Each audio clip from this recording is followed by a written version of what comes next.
ये था कि हार मान लेती और अंत में बोलती कि चलिए कोई बात नहीं, दुख हो रहा है हमें। ये होता है गिव अप करना। एक दूसरा स्टांस भी होता है, दूसरा स्टैंड भी होता है कि कोई चीज़ आप हासिल करना चाह रहे हैं, आपको नहीं मिल रही। मसलन ये मुझे बुलाना चाह रही है, मैं नहीं आ रहा, मैं बिना बात के भाव खा रहा हूँ, नहीं आ रहा हूँ।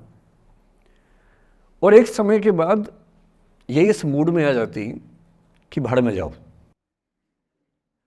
नहीं यार तो भाड़ में जाओ, तुम जैसे बहुत देखे हैं, एक ढूंढेंगे 100 मिल जाएंगे तुम्हारे जैसे, क्या समझते हो अपने आप को।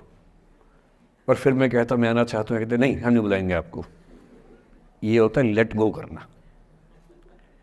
क्यों किसी को इतना भाव देना है भाई? अगर कोई चीज़ नहीं हासिल हो रही तो भाड़ में जाए। क्यों किसी के लिए फ्रस्ट्रेशन झेलनी है, क्यों परेशान होना है? गिव अप करने में और लेट गो करने में इतना ही अंतर है कि आपने हार मान ली या आपने जेहन से निकाल दिया, दिमाग से ही निकाल दिया। किसी चीज़ को दिमाग से निकाल देना लेट गो करना है। किसी चीज़ के लिए कोशिश करते करते हार मान लेना और उस हार की फ्रस्ट्रेशन के साथ जीना गिव अप करना है। मुझे खुशी है कि आपकी मोटिवेशनल सोसाइटी के मेंबर्स कम से कम गिव अप नहीं करते। अच्छा वो लेट गो भी नहीं किया मुझे, वरना मेरा सम्मान बच गया।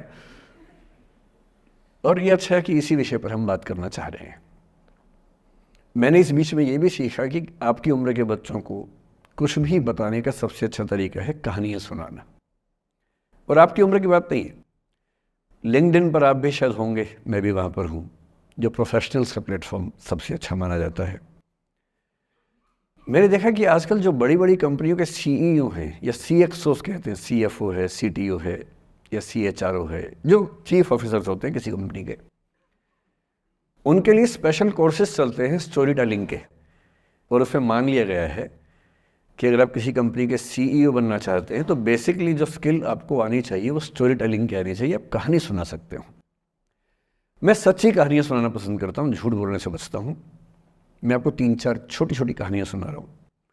ये सारी कहानियाँ सच्ची हैं, 1-1% सच्ची हैं, पर मैं किसी का नाम नहीं लूँगा। जिनकी कहानी है उनका नाम नहीं लूँगा, उनकी प्राइवेसी का मामला है। पर हाँ, सच्ची कहानियाँ हैं। अच्छी बात है कि इन कहानियों के किरदार हम लोग नहीं बने, ईश्वर करे हम कभी ना बने, लेकिन कहानियाँ सच्ची हैं। जब मैं दिल्ली आया था 1990 में, मैं हरियाणा के एक शहर से, भिवानी से दिल्ली आया था पढ़ने के लिए।